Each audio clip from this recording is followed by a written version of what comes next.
দর্শক সবাইকে আমন্ত্রণ। বৈশাখী টেলিভিশনে নিয়মিত স্বাস্থ্য বিষয়ক আয়োজন বৈশাখী হেলথের আজকের পর্বে পুরো আয়োজন জুড়ে আপনাদের সাথে আছি আমি ডক্টর ফারজানা আলী। থাইরয়েড গ্রন্থি অত্যন্ত ছোট কিন্তু গুরুত্বপূর্ণ অঙ্গ, এবং এই থাইরয়েড গ্রন্থি আমাদের পরিপাক ক্রিয়ার সাথে সাথে হৃদস্পন্দন এমনকি মানসিক স্বাস্থ্যের উপরেও অনেকটা প্রভাব বিস্তার করে। অনেক সময় দেখা যায় আমাদের যে জীবনযাপন, খাদ্যাভ্যাসের বিভিন্ন রকমের পরিবর্তনের কারণে আমরা নানা সময় থাইরয়েডের সমস্যায় ভুগে কিন্তু বুঝে উঠতে পারি না যে থাইরয়েডের সমস্যায় ভুগছি। দর্শক, আজ আপনাদের জন্যই আমাদের এই আলোচনার বিষয়। আজ আমরা কথা বলবো থাইরয়েডের বিভিন্ন সমস্যা এবং আধুনিক চিকিৎসা নিয়ে। আর বিষয়ে আলোচনায় আমাদের সাথে স্টুডিওতে উপস্থিত হয়েছেন একজন স্বনামধন্য চিকিৎসক। আজ আমাদের সাথে উপস্থিত আছেন অধ্যাপক ডাক্তার কর্নেল মোহাম্মদ তহিদুল ইসলাম, নাক কান গলা বিশেষজ্ঞ ও হেড নেক সার্জন, অধ্যাপক ও প্রাক্তন বিভাগীয় প্রধান, ইএনটি বিভাগ, আর্ম ফোর্সেস মেডিকেল কলেজ ও সিএমএইচ, ঢাকা। স্যার, আমন্ত্রণ জানাচ্ছি আমাদের আজকের পর্বে। কেমন আছেন? আমি ভালো আছি। আপনাদেরকে অনেক ধন্যবাদ আমাকে অনুষ্ঠানে আমন্ত্রণ জানানোর জন্য। আমরা চেষ্টা করব গণ সচেতনতামূলক কিছু কথাবার্তা বলার জন্য, যাতে আমাদের দেশের জনগণ উপকৃত হতে পারে এবং থাইরয়েড সম্পর্কিত সঠিক চিকিৎসা সেবা পেতে পারে। স্যার, শুরুতে একটু জানতে চাই যে আমরা তো জানি যে থাইরয়েড তো ছোট একটা গ্রন্থি, এবং অনেক সময় আমরা কিন্তু বুঝে উঠতে পারি না যে আমরা থাইরয়েডের সমস্যায় ভুগছি। থাইরয়েডের কী ধরনের জটিলতা নিয়ে রোগীরা আপনাদের কাছে আসেন? জি, আপনি খুব সুন্দর একটি প্রশ্ন করেছেন। আসলে থাইরয়েড গ্রন্থি আমাদের শরীরের অত্যন্ত গুরুত্বপূর্ণ একটি গ্রন্থি, যে গ্রন্থিটি আমাদের গলদেশের সামনে থাকে। এটা সাধারণত এমনি দেখা যায় না, কিন্তু এটাতে যদি কোনো প্রকার রোগ হয় তাহলে এটা ধীরে ধীরে আকৃতিতে বৃদ্ধি পেতে পারে। তখন ঢোক গিলার সময় এটি দৃশ্যমান হয়। এছাড়া এই গ্রন্থিটি যদি খুব বড় হয়ে ফুলে যায়, সেই রোগটিকে আমরা বলি গলগণ্ড রোগ। এবং এই গলগণ্ড রোগটি কিন্তু আমাদের দেশের উত্তরাঞ্চলে অনেক দেখা যায়। সাধারণত আমরা বলে থাকি ব্রহ্মপুত্র অববাহিকায় আমাদের যে সমস্ত জেলাগুলো রয়েছে, যেমন দিনাজপুর, রংপুর, জামালপুর, বৃহত্তর ময়মনসিংহের বিভিন্ন জেলাগুলো, এগুলোতে দেখা যায় যে মাটিতে আয়োডিনের অভাব রয়েছে, এবং এখানে যে শাকসবজি বা ফসলাদি তৈরি হয় সেগুলোতে আয়োডিন কম থাকার কারণে আয়োডিনের স্বল্পতাজনিত গলগণ্ড রোগ হতে পারে। এছাড়াও থাইরয়েড গ্ল্যান্ডে ক্যান্সার হতে পারে।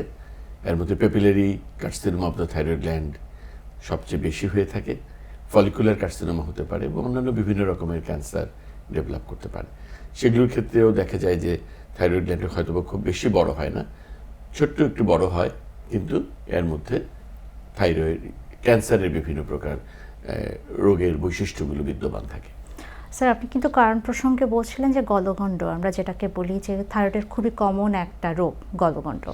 এই থাইরয়েডের যে সমস্যাগুলোর কথা আপনি বলছিলেন, থাইরয়েডের সমস্যা হওয়ার পেছনের কারণগুলো কি বা কাদের বেশি হচ্ছে? থাইরয়েডের যে রোগগুলো, এগুলো মূলত নারীদের বেশি হয়ে থাকে। প্রায় 7:1, 7:1 আনুপাতিক হারে, বা 9:1। যদি 7 থেকে 9 জন নারী আক্রান্ত হন, একজন পুরুষ আক্রান্ত হয়। তাই নারীদের স্বাস্থ্যের ব্যাপারে এটা একটা অত্যন্ত গুরুত্বপূর্ণ। একটা নারীর শরীরের কমনীয়তা, নমনীয়তা, তার চুলের বৃদ্ধি, তার স্কিনের সৌন্দর্য, সৌকর্য, এছাড়াও অ্যাজ এ হোল সমস্ত মানুষদের যে হার্টবিট এবং ক্ষুধামন্দা বা ক্ষুধা বেড়ে যাওয়া, সমস্ত কিছুই কিন্তু থাইরয়েড গ্ল্যান্ডের একটা নিয়ন্ত্রণের মধ্যে থাকে। কিন্তু থাইরয়েড গ্ল্যান্ড যখনই আক্রান্ত হয় তখন দেখা যায় যে এগুলো প্রভাবিত হতে পারে। যদি থাইরয়েড গ্ল্যান্ড এর যে হরমোন নিঃসরিত এটা কম নিঃসরণ করে, এটাকে আমরা হাইপোথাইরয়েডিজম বলি। আর যদি বেশি নিঃসরণ করে সেটাকে আমরা হাইপারথাইরয়েডিজম বলি। তো হাইপোথাইরয়েডিজম এবং হাইপারথাইরয়েডিজম দুটো হলেই রোগীকে চিকিৎসার জন্য ডক্টরের শরণাপন্ন হতে হবে। স্যার, একটু চিকিৎসা পদ্ধতিতে জানতে চাই। এখন তো আধুনিক বিভিন্ন রকমের চিকিৎসা পদ্ধতি এসেছে। থাইরয়েডের যে সমস্যাগুলোর কথা বলছিলেন, যখনই অপারেশনের প্রয়োজন পড়ছে, আধুনিক কী ধরনের চিকিৎসা পদ্ধতি এসেছে, এই বিষয়ে একটু জানতে চাই। খুবই সুন্দর একটি প্রশ্ন করেছেন। থাইরয়েডের আসলে সার্জারি সবসময় প্রয়োজন হয় না।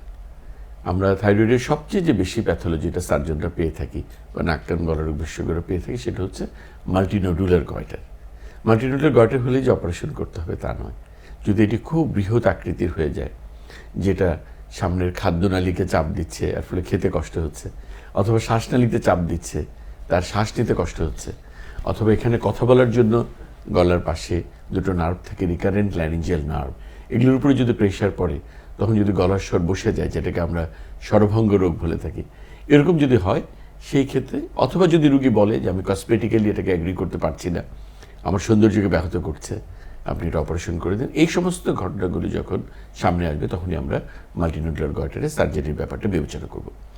এছাড়া আরেকটি জিনিস আছে যে যদি কারো 15 বছরের কম কোনো মানুষের যদি থাইরয়েড গ্ল্যান্ডে সোয়েলিং হয় তাহলে এটাকে আমরা রিস্ক ফ্যাক্টর বলি। আবার 55 বছরের উপরে যদি কারো থাইরয়েড সোয়েলিং হয় এটাকে আমরা রিস্ক ফ্যাক্টর বলি। এগুলোর ক্ষেত্রে থাইরয়েড সার্জারি করে দিতে হবে।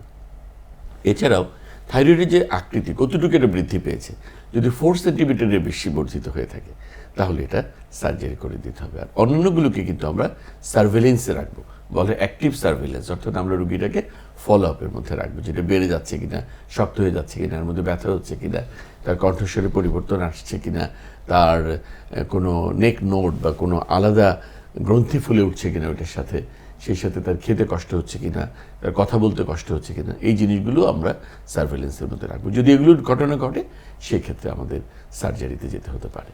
স্যার, আপনি তো বলছিলেন যে আসলে কখনো অপারেশনের প্রয়োজন পড়ছে এবং ঠিক কখন হচ্ছে অপারেশন প্রয়োজন হচ্ছে না, আপনারা রোগীটাকে কনজারভেটিভ দিয়ে চিকিৎসা দিচ্ছেন বা বলছেন যে আপনারা এখন মিনিমাল কোনো কিছু করা লাগবে না, ওষুধের মাধ্যমে বা তাদের জীবনযাপনের পরিবর্তন, খাদ্যাভ্যাসের পরিবর্তনের মাধ্যমে আপনারা চিকিৎসা দিচ্ছেন।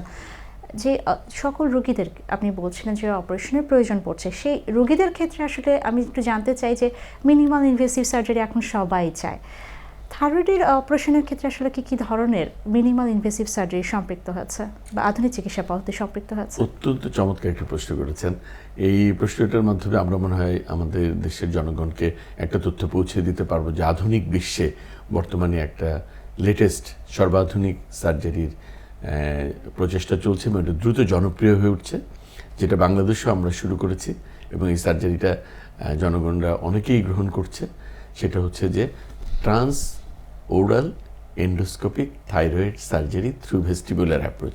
খুব রাশ ভরা বলির মতো শোনা গেল, কঠিন মনে হলো, আসলে ব্যাপারটা তাই না। ট্রান্স ওরাল মিনস ঠোঁটের নিচের ঠোঁটের ভিতর দিয়ে একটা 1 ইঞ্চির চেয়েও কম ছোট্ট ইনসিশন দিয়ে একটা ক্যামেরা ঢুকিয়ে দিয়ে নেক রিজিয়নটাকে দেখা যায় এবং ওখানে সরাসরি ঢুকে গিয়ে থাইরয়েড গ্ল্যান্ডটাকে দেখা যায় এবং কোনো প্রকার গলার সামনে কোনো ইনসিশন না দিয়ে, না কেটে, কোনো ক্ষত না করে, কোনো ইনসিশন না দিয়ে এই অপারেশনটি করা সম্ভব। এটাকে টোয়েডভা বলা হয় সংক্ষেপে। তো এই সার্জারিটা এখন বাংলাদেশে অ্যাভেলেবল এবং এটার মাধ্যমে কিন্তু আমরা কোনো প্রকার স্কার ছাড়া, ক্ষত ছাড়া মুখের ভিতর দিয়েই অপারেশনটা করে দেওয়া সম্ভব হচ্ছে। এটা একটা অন্যতম আধুনিক থাইরয়েড সার্জারি। কসমেটিক পারপাসে এটা এক্সেলেন্ট ভূমিকা রাখছে এখন এবং দেখা যায় যে আমরা অনেকেই, স্পেশালি যারা মহিলারা আছে আমাদের বাংলাদেশের প্রেক্ষাপটে, আসলে আমরা চাই না যে থাইরয়েডের সমস্যা আমাদের গলার একটা স্কার থাকুক। সেক্ষেত্রে আপনি যে আধুনিক চিকিৎসা পদ্ধতির কথা বলছিলেন সেটা খুবই মানে কসমেটিক পারপাসে খুব এক্সেলেন্ট ভূমিকা পালন করছে। আমি একটু আরেকটা বিষয়টা জানতে চাই যে এই যে স্যার আপনি হচ্ছে আধুনিক চিকিৎসার পদ্ধতির কথা বলছিলেন, তাতে আসলে আর কি ধরনের সুবিধা পাচ্ছে আমাদের রোগীরা?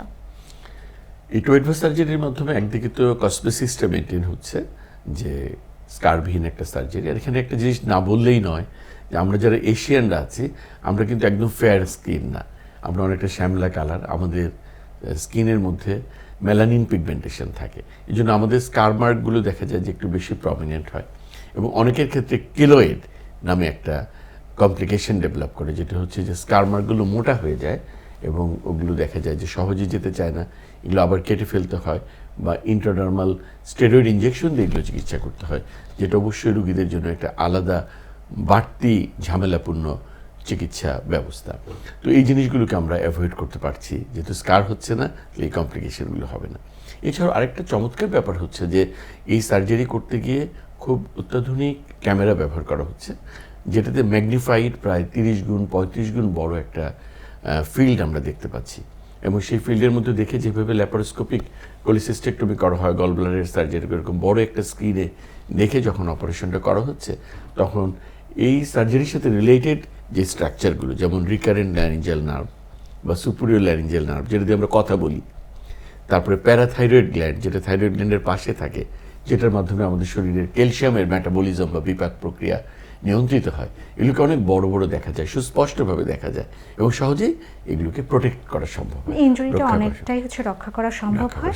তাই আধুনিক চিকিৎসা আসলে আমাদের জন্য আশীর্বাদ হয়ে এসেছে। স্যার, অসংখ্য ধন্যবাদ আমাদের সাথে সম্পৃক্ত হওয়ার জন্য। আপনাকে ধন্যবাদ এবং বৈশাখী হেলথের সমস্ত দর্শক এবং শুভানুধ্যায়ীদেরকে আমি জানাচ্ছি আমার আন্তরিক অভিনন্দন। ধন্যবাদ স্যার। দর্শক, কথা বলছিলাম থাইরয়েডের বিভিন্ন সমস্যা, আধুনিক চিকিৎসা নিয়ে। আশা করি আমাদের আজকের পর্ব থেকে আপনারা বুঝে নিয়েছেন যে আধুনিক চিকিৎসা মানেই কিন্তু আশীর্বাদ। আমরা থাইরয়েডের সমস্যায় যারা ভুগছেন তারা কাল বিলম্ব না করে অবশ্যই লক্ষণগুলো প্রকাশ পেলে অবশ্যই একজন নাক কান গলা বিশেষজ্ঞের শরণাপন্ন হয়ে চিকিৎসা গ্রহণ করবেন, তাহলেই থাইরয়েডের সমস্যা থেকে পরিত্রাণ পেতে পারবেন। আপনাদের সবার সুস্বাস্থ্য কামনা করে শেষ করছি আমাদের আজকের পর্ব। সবাই ভালো থাকুন, সুস্থ থাকুন। ধন্যবাদ সবাইকে।